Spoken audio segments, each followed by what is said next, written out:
الحمد لله رب العالمين نحمده ونستعينه ونستغفره ونؤمن به ونتوكل عليه ونعوذ بالله تعالى من شرور أنفسنا ومن سيئات أعمالنا من يهده الله فلا مضل له ومن يضلل فلا هادي له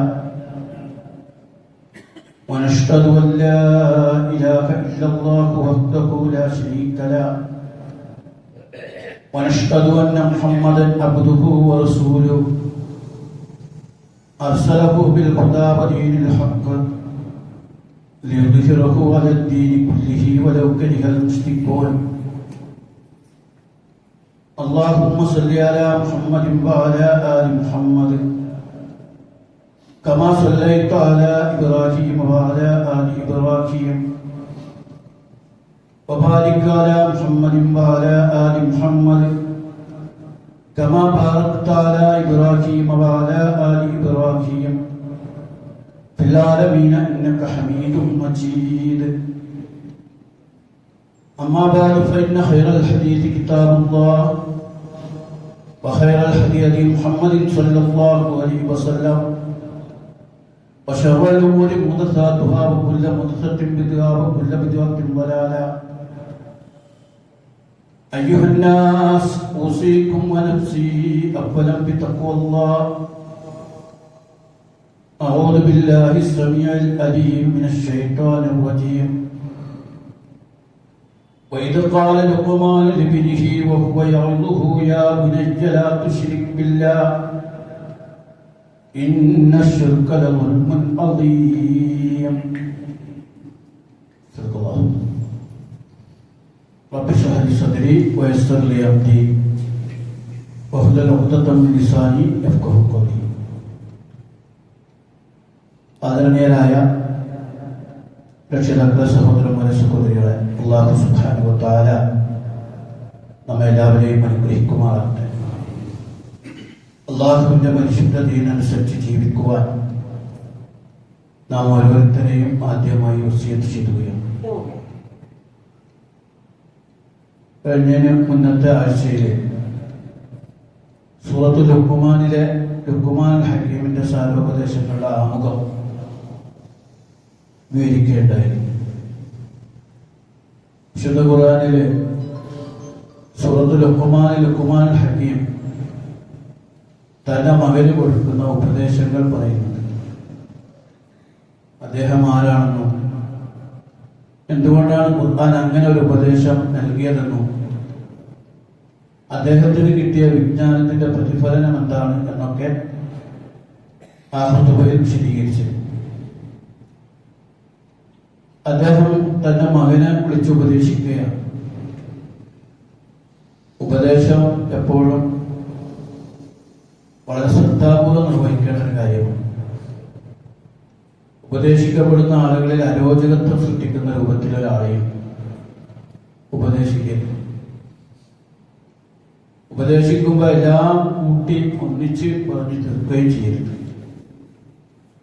ലുഖ്മാൻ ഹക്കീം പല സന്ദർഭങ്ങളിൽ മകൻ ഉപദേശിച്ചതായിരിക്കും ഖുർആൻ എടുത്തു ധരിച്ചത്. നമ്മൾ പലപ്പോഴും മക്കളെയും വേണ്ടപ്പെട്ടവരൊക്കെ ഉപദേശിക്കുമ്പോൾ വളരെ ശ്രദ്ധാപൂർവം അത് നിർവഹിക്കണം. പലരും വഴക്ക് പറയാനാണ്, ഉപദേശിക്കാനല്ല. ചീത്ത പറയാൻ നമ്മുടെ നാട്ടിലേക്ക് പ്രയോഗിക്കുക.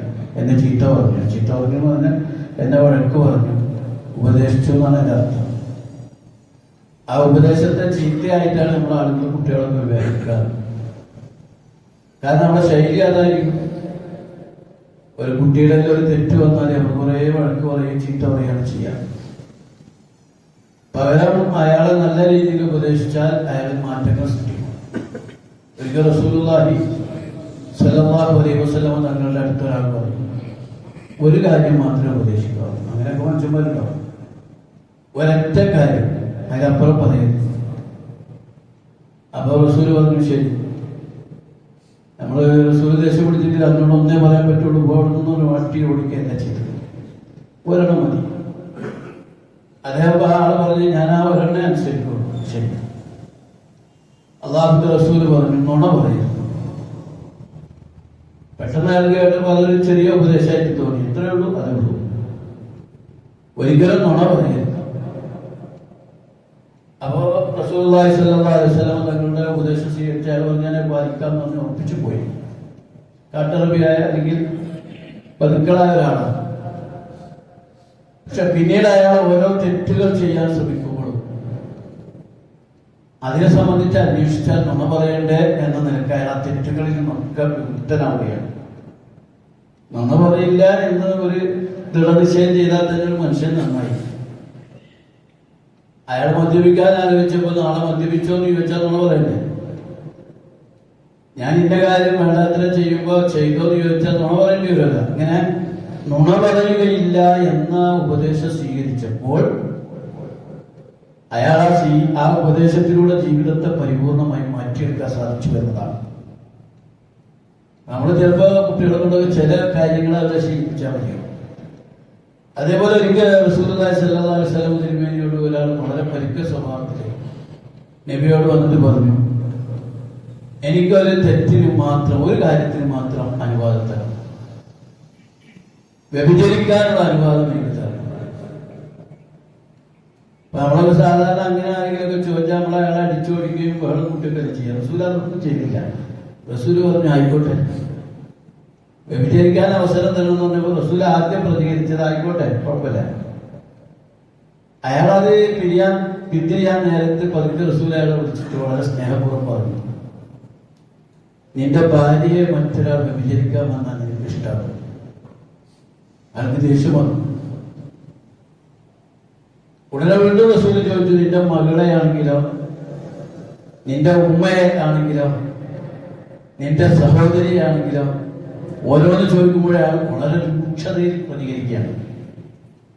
ഉടനെ റസൂൽ പറഞ്ഞു, എങ്കിൽ നീ വ്യഭിചരിക്കുന്ന ഒരു സ്ത്രീയോ ആരുടെയെങ്കിലും ഭാര്യയോ അമ്മയോ മകളോ സഹോദരിയോ ആയി. ഇവിടെ വലിയ മണിക്കൂർ നിന്ന പ്രസംഗമൊന്നും വേണ്ടി വന്നില്ല. ഒരൊറ്റ ഉപദേശത്തിലൂടെ അയാൾക്ക് മനസ്സിൽ തട്ടി ആ തെറ്റ് ഞാൻ ചെയ്യാൻ പാടില്ല എന്നുള്ള ബോധ്യം അയാൾക്ക് വരികയാണ്. റസൂലുള്ളാഹി സ്വല്ലല്ലാഹു അലൈഹി വസല്ലം തങ്ങളെ സംബന്ധിച്ച് അൻസ് റളിയല്ലാഹു അൻഹു പറയുന്നത്, അൻസ് ഒരു ചെറിയ കുട്ടിയാണ്, ചെറിയ പയ്യൻ. ഏകദേശം 10 വർഷത്തിലധികം റസൂലുള്ളാഹിക്ക് ഖിദ്മത്ത് ചെയ്തിട്ടുണ്ട്, സേവനം ചെയ്തിട്ടുണ്ട് അൻസ്. റസൂലിന്റെ കൂടെയാണ്. ഈ അൻസ് റളിയല്ലാഹു അൻഹു പറയാണ്, ഒരിക്കലെങ്കിലും എന്നോട് ഒരു ചേർന്ന് ദേഷ്യം പിടിച്ചിട്ട് റസൂൽ ഒന്നും പറഞ്ഞിട്ടില്ല. എന്നാൽ ഒരുപാട് ഉപദേശങ്ങൾ അൻസ് റളിയല്ലാഹു അൻഹു കൊടുത്തതായിട്ട് ഹദീസിലൊക്കെ കാണാം. പലപ്പോഴും പല ഹദീസുകളിലും ഇബ്നു ഉമർ റളിയല്ലാഹു അൻഹു, അബ്ദുല്ലാഹി ഇബ്നു അബ്ബാസ് റളിയല്ലാഹു അൻഹു, ഇബ്നു മസ്ഊദ് റളിയല്ലാഹു, 3 അബ്ദുള്ളമാരുണ്ട്. 3 അബ്ദുള്ളമാർ, അബ്ദുല്ലാഹി ഇബ്നു മസ്ഊദ്, അബ്ദുല്ലാഹി ഇബ്നു ഉമർ, അബ്ദുല്ലാഹി ഇബ്നു അബ്ബാസ്. ഇങ്ങനെ 3 അബ്ദുള്ള കുട്ടികളുണ്ടായിരുന്നു റസൂലുള്ളാഹി. 3 പേര് ചെറുതാണ്, പ്രഗത്ഭരായ 3 സഹാബാക്കളുടെ മക്കളാണ്. ഉമർ റളിയല്ലാഹുവിന്റെ മകനെ, ഇബ്നു അബ്ബാസ് റളിയല്ലാഹുവിന്റെ മകനൊക്കെ 3 ചെറിയ പിള്ളേരാണ്. ഇവരെയാണ് റസൂല് വളർത്തിയെടുത്തത്. ശരിക്കും പറഞ്ഞാൽ റസൂലുള്ളാഹിയുടെ ഇൽമും റസൂലുള്ളാഹിയുടെ ദീനും അടുത്ത തലമുറകൾക്ക് വിതരണം ചെയ്തത് ഈ 3 അബ്ദുള്ളമാരാണ്. ഭയങ്കര ഒരു പഠനശാഖയാണ്. ഇസ്ലാമിലെ ഏറ്റവും പ്രഗത്ഭരായ വ്യക്തികളായിട്ട് ഇബ്നു അബ്ബാസ് റളിയല്ലാഹു, അതായത് ആദ്യത്തെ ഫസ്റ്റ് ഖുർആനിന് വ്യാഖ്യാനം നൽകിയത് ഇബ്നു അബ്ബാസ് റളിയല്ലാഹു അൻഹു. ഇബ്നു ഉമർ റളിയല്ലാഹു അൻഹു അത്ര പ്രഗത്ഭനായിരുന്നു. ഈ 3 കുട്ടികളെ റസൂൽ വളർത്തിയെടുത്ത് അവരെയാണ് റസൂൽ ഉപദേശിച്ച് അവരിലൂടെയാണ് പിൽക്കാലത്ത് ഇസ്ലാമിന്റെ മെസ്സേജുകൾ, സന്ദേശങ്ങൾ, ഹദീസുകൾ ഒക്കെ വന്നത്. അതിലെ ഹദീസുകളൊക്കെ പരിശോധിക്കുമ്പോൾ കാണാം, റസൂൽ എന്റെ തോളത്ത് പിടിച്ചിട്ട് എന്റെ തോളിനോട് ചേർത്ത് നിർത്തിയിട്ട് പ്രവാചകനോട് അരികെ ചേർത്ത് നിർത്തിയിട്ടാണ് ഓരോ കാര്യങ്ങളൊക്കെ പറഞ്ഞിട്ടുള്ളത്. പൊന്നു മോനെ എന്നൊക്കെ വിളിച്ചിട്ടാ പറയാം. ഏതാണ്ട് ഇതുപോലെയാണ് ലുക്മാൻ അലൈഹിസ്സലാമും മകനെ ഉപദേശിച്ചത്. നമ്മൾ ഉപദേശത്തിൽ ശ്രദ്ധിക്കണം. കഴിഞ്ഞതിലും പറഞ്ഞിട്ട് ഒന്നുകൂടി നമ്മുടെ ശ്രദ്ധയിൽ വളരെ നല്ല രീതിയിൽ ഉപദേശിച്ചാൽ ആരിലും മാറ്റങ്ങൾ ഉണ്ടാക്കാൻ കഴിയും. തെറ്റുപറ്റിയതിന്റെ പേരിൽ ചീത്ത വിളിച്ചു ആവശ്യം അവരെ വഴക്ക് പറഞ്ഞിട്ടോ ഉപദേശിച്ചുകൊണ്ടൊരു ഗുണവും ഉണ്ടാക്കില്ല. ലുക്മാൻ അലൈഹിസ്സലാം, വഇദ് ഖാല ലുക്മാനു ലിബ്നിഹി വഹുവ യഅദുഹു യാ ബുനയ്യ ലാ തുശ്രിക് ബില്ലാഹ്, യാ ബുനയ്യ, എന്റെ കുഞ്ഞു മോനെ, ലാ തുശ്രിക് ബില്ലാഹ്. ആദ്യത്തെ ഏറ്റവും പ്രധാനപ്പെട്ട ഉപദേശം, നീ അല്ലാഹുവിൽ പങ്കു ചേർക്കരുത്. ലുഖ്മാൻ അലൈഹിസ്സലാം തന്റെ മകനെ ഉപദേശിക്കുകയാണ്, മോനെ നീ ഒരിക്കലും അല്ലാഹുവിൽ പങ്കു ചേർക്കരുത്, ശിർക്ക് ചെയ്യരുത്. ഇന്ന ശിർക ലദുൽമുൻ അദീം, തീർച്ചയായും ശിർക്ക് ഏറ്റവും വലിയ അക്രമമാണ്. ഇതാണ് ലുഖ്മാൻ അലൈഹിസ്സലാം മകന് കൊടുത്ത ഏറ്റവും പ്രധാനപ്പെട്ട ഒരു ഉപദേശമായിട്ട് വിശുദ്ധ ഖുർആൻ ആദ്യത്തെ ഉപദേശമായിട്ട് വിശദീകരിക്കും. ഇത് സത്യത്തിൽ എനിക്കും നിങ്ങൾക്കും നമുക്കും നമ്മുടെ മക്കൾക്കും ഒക്കെ ഉള്ള ഏറ്റവും വലിയ ഉപദേശം തന്നെയാണ്. കാരണം ഏറ്റവും വലിയ പാപം ശിർക്കാണ്. ആ ശിർക്ക് ചെയ്യാതെ അല്ലാഹുവിനെ അഭിമുഖീകരിക്കാൻ നമുക്ക് സാധിക്കണം. ഒന്ന് ശ്രദ്ധിച്ചാൽ ശിർക്കിൽ നിന്ന് നമുക്ക് രക്ഷപ്പെടാൻ കഴിയും. കാരണം ശിർക്ക് എന്ന് പറയുന്നത് അല്ലാഹു സുബ്ഹാനഹു വ തആല ഒരിക്കലും പുറത്തു തരാത്ത ഒരു പാപം, അല്ലാഹു സഹിക്കാത്ത പാപമാണ്. ബാക്കി എന്ത് പാപം, ഇന്നല്ലാഹ ലാ യഗ്ഫിറു അൻ യുശ്റക ബിഹി വയഗ്ഫിറു മാ ദൂന ദാലിക ലിമൻ യശാ. അല്ലാഹു ബാക്കി പാപമൊക്കെ അത് ഉദ്ദേശിക്ക് പുറത്തുതരും, പക്ഷെ സ്വാഭാവിക ഗണനയിൽ ശിർക്ക് പുറത്തുതരില്ല. ഇത് തൗബയൊക്കെ ചെയ്യുമ്പോൾ തൗബ ചെയ്താൽ ശിർക്ക് പുറത്തുതരും, വേറെ കാര്യം. തൗബ ചെയ്യാതെ വെച്ചിട്ട് ഒരു തെറ്റ് ചെയ്യാൻ പാടില്ല. പക്ഷെ സ്വാഭാവിക ഘടനയിൽ അള്ള പൊറുക്കാത്തൊരു വൻപാപമാണ് ശിർക്ക് എന്ന് പറയുന്നത്. ആ ആയത്തിൽ തന്നെ ചേർത്ത് പറയുന്നു, ഒരാൾ ശിർക്ക് ചെയ്യാന്ന് പറഞ്ഞാൽ ഏറ്റവും വലിയ വ്യാജ കെട്ടിച്ചമക്കലാണ്. എന്താ വ്യാജം? ഈ പ്രപഞ്ചത്തെ സൃഷ്ടിച്ചത് ഏകനായ അല്ലാഹുവായിരിക്കെ, അതിലെ ചരാചരങ്ങളെ മുഴുവൻ സൃഷ്ടിച്ചത് ഏകനായ അല്ലാഹുവാണെന്നിരിക്കെ, അവർക്ക് മാർഗദർശനം നൽകുകയും അവർക്ക് അവയുടെ ഘടന ശരിയാക്കുകയും ചെയ്തതൊക്കെ ഏകനായ അല്ലാഹു തആല മാത്രമാണെന്നിരിക്കെ, ആ അല്ലാഹുവിന് സമന്മാരെയും പങ്കാളികളെയും സങ്കല്പിക്കുക എന്ന് പറയുന്നത് മനുഷ്യൻ ഈ ഭൂമിയിൽ ചെയ്യാവുന്ന ഏറ്റവും കടുത്ത വ്യാജ പ്രവർത്തനമാണ്. അതുകൊണ്ടാണ് ശിർക്ക് ഏറ്റവും ഭീകരമായിട്ട് ഇസ്ലാമിൽ നിർണയിച്ചത്. നമ്മളിപ്പോ സാമാന്യ ഘടനയിൽ തന്നെ ഒരാളുടെ അസ്തിത്വത്തിനെ എതിർക്കുകയാണ് ചെയ്യുന്നത്. ഇപ്പൊ നമ്മള് ഭാര്യ ഭർത്തൃ ബന്ധത്തിൽ ഒരു ഭാര്യ ഭർത്താവിനെ അനുസരിച്ചില്ലെന്ന് വരാം, ചിലപ്പോൾ അത് എടുത്തു കൊടുത്തില്ലെന്ന് വരാം, പോകരുതെന്ന് പറഞ്ഞിട്ട് പോയെന്ന് വരാം, ചിലപ്പോൾ നമ്മളെ വഴക്ക് പറഞ്ഞെന്ന് വരാം, അല്ലെങ്കിൽ നമ്മൾ പറഞ്ഞ കാര്യങ്ങൾ അനുസരിച്ചില്ലെന്ന് വരാം. ഇതൊക്കെ ഒരു സ്ത്രീയുടെ ഭാഗത്ത് വരുന്ന തെറ്റുകളാണ്. അതല്ല, ഇനി ആ സ്ത്രീ വ്യഭിചരിക്കുക വരെ ചെയ്താലും ഒരു ഘടന അതിലുണ്ട്. അതേസമയം ഒരു സ്ത്രീ പറയാം ഭർത്താവിനെ നോക്കിക്കൊണ്ട്, നിങ്ങൾ മാത്രമല്ല എനിക്ക് ഭർത്താവ്, എനിക്ക് വേറെയും ഒരു ഭർത്താവുണ്ട് എന്ന് മുഖത്ത് നോക്കി പറഞ്ഞാൽ, അല്ലെങ്കിൽ ഭർത്താവായ തന്നോട് കാണിക്കുന്ന നിലപാട് മറ്റൊരാളോട് അതേ ഭർത്താവിന്റെ നിലപാട് ഒരാളോട് സ്വീകരിച്ചാൽ മനുഷ്യനായ നമുക്ക് ഒരിക്കലും സഹിക്കാൻ കഴിയില്ല. തന്റെ ഭാര്യ തന്നെ പോലെ വേറൊരാളെ ഭർത്താവായി വരിക്കാൻ, താൻ മാത്രമാണ് ഭർത്താവ് എന്നിരിക്കെ, ഇതുപോലെ തന്നെ സൃഷ്ടിച്ചതും പരിപാലിച്ചതും അല്ലാഹുവാണെന്നിരിക്കെ അതേ അല്ലാഹുവിന് സമന്മാരെയും പങ്കാളികളെയും സങ്കല്പിക്കുക, അതും അല്ലാഹുവിന്റെ സൃഷ്ടികളാണെന്നിരിക്കെ. അതുകൊണ്ടാണ് നബി സല്ലല്ലാഹു അലൈഹി വസല്ലം തിരുമേനിയോട് ചോദിച്ചു, അബ്ദുല്ലാഹി റളിയല്ലാഹു അൻഹു ചോദിച്ചു, സഅൽതു നബി സല്ലല്ലാഹു അലൈഹി വസല്ലം അയ്യു ദംബിൻ അഅ്ലമു ഇൻദല്ലാഹ്, അല്ലാഹുവിന്റെ അടുക്കൽ ഏറ്റവും ഗുരുതരമായ പാപം ഏതാണ്? കാല റസൂലുള്ളാഹി സ്വല്ലല്ലാഹു അലൈഹി വസല്ലം പറഞ്ഞു, അൻ തജഅലല്ലാഹ നിദ്ദൻ വഹുവ ഖലഖക, നിന്നെ സൃഷ്ടിച്ചത് അല്ലാഹുവാണെന്നിരിക്കെ അവന് സമന്മാരെ സങ്കല്പിക്കാനാണ് ഏറ്റവും വലിയ പാപം. അന്ന് നമ്മളെ പടച്ചു, നമുക്ക് വേണ്ടി സകലത പടച്ചു, ആ പടച്ചതിലും ആ സൃഷ്ടിപ്പിലും ഒരു ശക്തിക്കും ഒരു പങ്കുമില്ല എന്നറിഞ്ഞിരിക്കെ അന്ന് സൃഷ്ടിച്ച വസ്തുക്കൾ അല്ലാഹുവിന് സമന്മാരെ സങ്കല്പിക്കുക എന്നതാകുന്നു ഏറ്റവും വലിയ പാപം എന്ന് റസൂലുള്ളാഹി സ്വല്ലല്ലാഹു അലൈഹി വസല്ലം പഠിപ്പിച്ചു. അതുകൊണ്ട് റസൂല് പറഞ്ഞു, ഏറ്റവും വലിയ പാപം ശിർക്കൻ, അക്ബറുൽ കബായിർ, ഏറ്റവും വലിയ പാപം. അതിൽ അല്ലാഹുവിന്റെ റസൂൽ ഒന്നാമത് എണ്ണിയത് അശ്ശിർക്കു ബില്ലാഹ്, അല്ലാഹുവിൽ പങ്കു ചേർക്കലാണ്. ഏഴ് വൻപാപങ്ങളെ കുറിച്ച് പറഞ്ഞെടുത്ത് അത് വർജിക്കണമെന്ന് പറഞ്ഞിട്ട് റസൂൽ പറഞ്ഞു, ഖാലു യാ റസൂലല്ലാഹ്, അല്ലാഹുവിന്റെ റസൂലേ വമാ ഫിന്ന, ആ ഏഴ് വൻപാപങ്ങൾ ഏതാണ്? ഖാല, റസൂൽ പറഞ്ഞു, ഏറ്റവും വലിയ വൻപാപം ഒന്ന് അശ്ശിർക്കു ബില്ലാഹ്, അല്ലാഹുവിൽ പങ്കു ചേർക്കൽ, വസ്സിഹ്ർ, സിഹ്ർ ചെയ്യൽ, മാരണം, അതുപോലുള്ള പരിപാടികളൊക്കെ ചെയ്യാൻ. ഒരാളെ വധിക്കൽ, അല്ലാഹു തആല ഹറാമാക്കി അല്ലാഹു ആദരിച്ച ഒരു ആത്മാവിനെ വധിക്കൽ.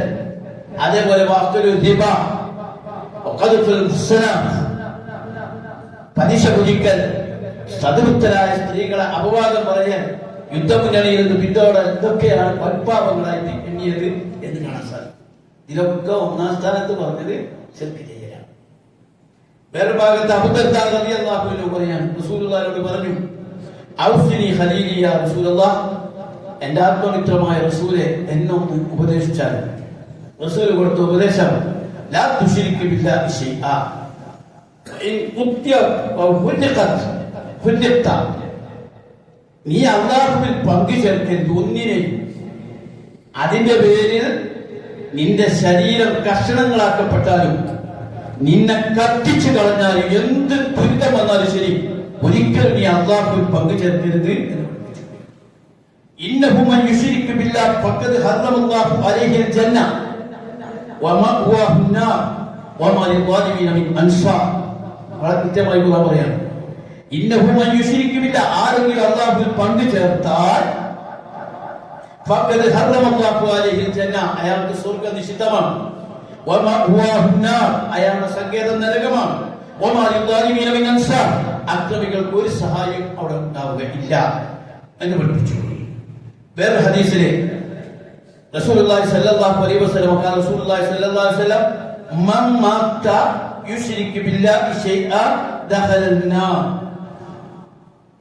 ആരെങ്കിലും അല്ലാഹുവിൽ എന്തെങ്കിലും പങ്കു ചേർത്തുകൊണ്ട് മരിച്ചാൽ, ശിർക്ക് ചെയ്ത് മരിച്ചാൽ ദഖലൻ നാർ, നരകത്തിൽ പ്രവേശിക്കും.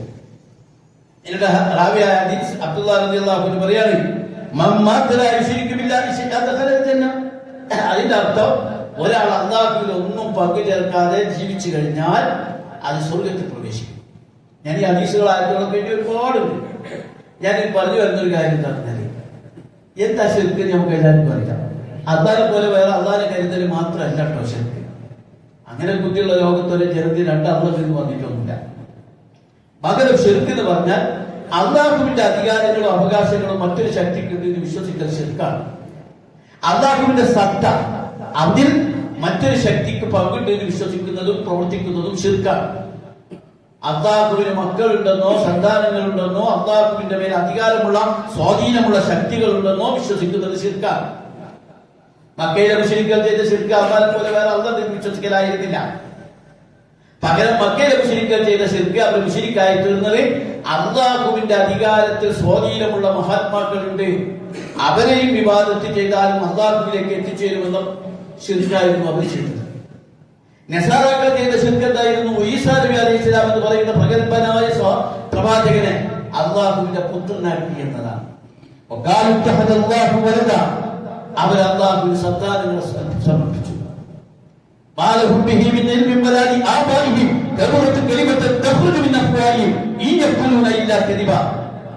അവരുടെ വായിൽ നിന്ന് വരുന്നത് എത്ര ഗുരുതരമായ വാക്കാണ്.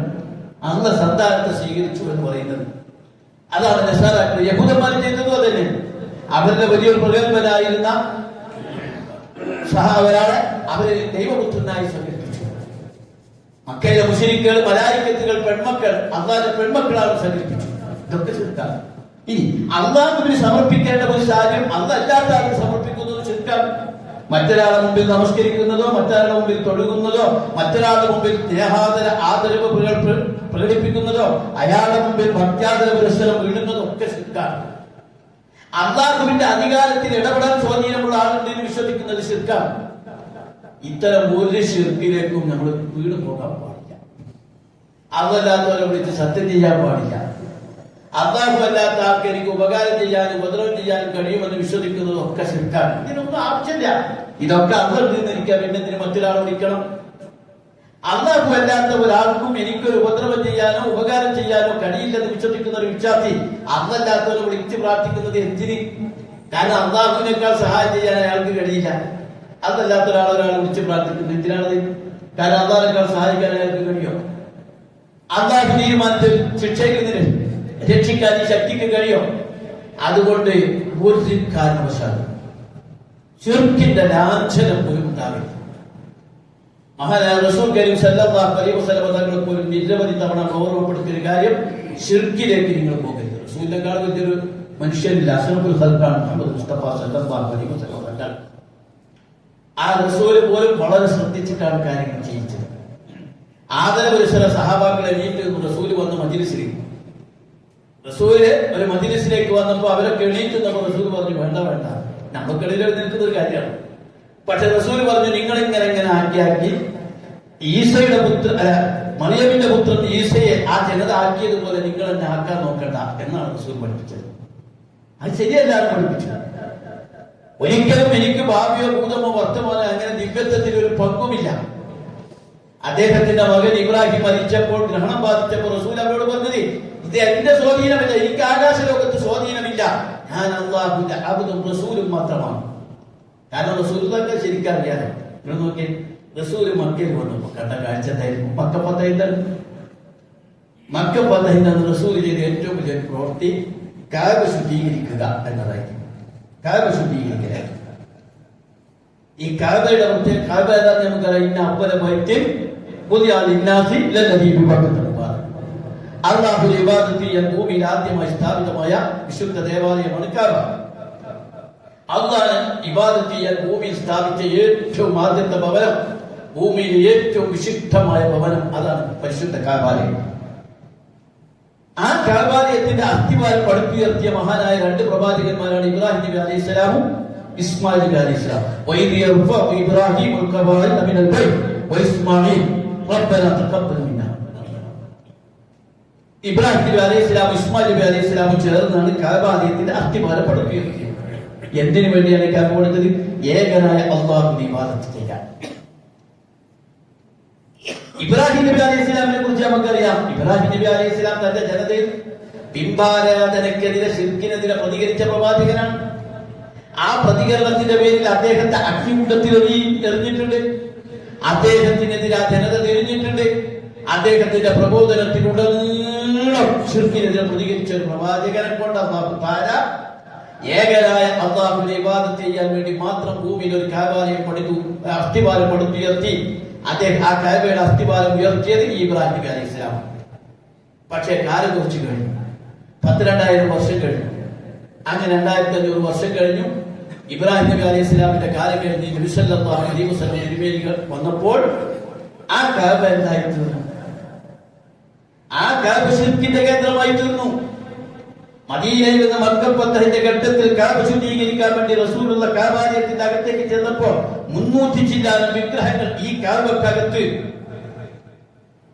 പരിശുദ്ധ അല്ലാഹുവിനെ മാത്രം ഇബാദത്ത് ചെയ്യാൻ സ്ഥാപിതമായ പരിശുദ്ധ ദേവാലയമായ കഅബക്കകത്ത് 300 ചില്ലാനം വിഗ്രഹങ്ങൾ.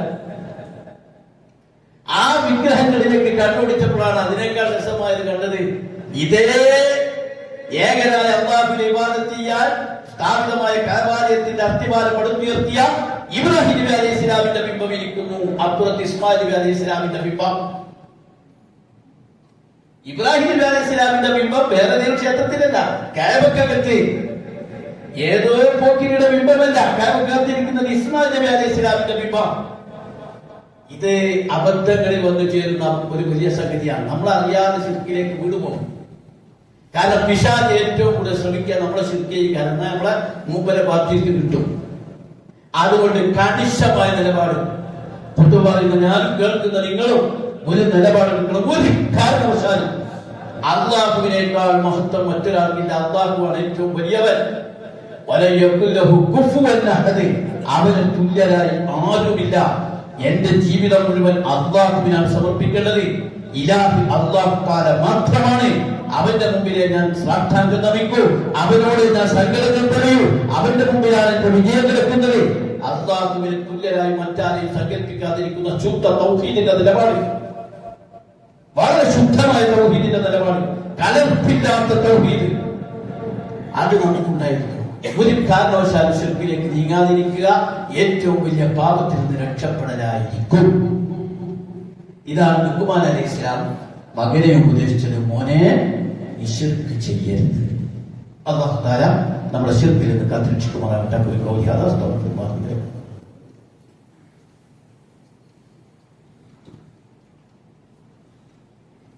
അൽഹംദുലില്ലാഹി റബ്ബിൽ ആലമീൻ അസ്സലാത്തു വസ്സലാമു അലാ റസൂലിഹിൽ അമീൻ വഅലാ ആലിഹി വഅസ്ഹാബിഹി അജ്മഈൻ. ഇൻ ഉരീദു ഇല്ലാ ഇസ്ലാഹ മസ്തതഅതു വ തൗഫീഖി ഇല്ലാ ബില്ലാഹ് അലൈഹി തവക്കൽതു വ ഇലൈഹി ഉനീബ്. അഷ്ഹദു അൻ ലാ ഇലാഹ ഇല്ലല്ലാഹ് വ അഷ്ഹദു അന്ന മുഹമ്മദൻ റസൂലുള്ളാഹ്.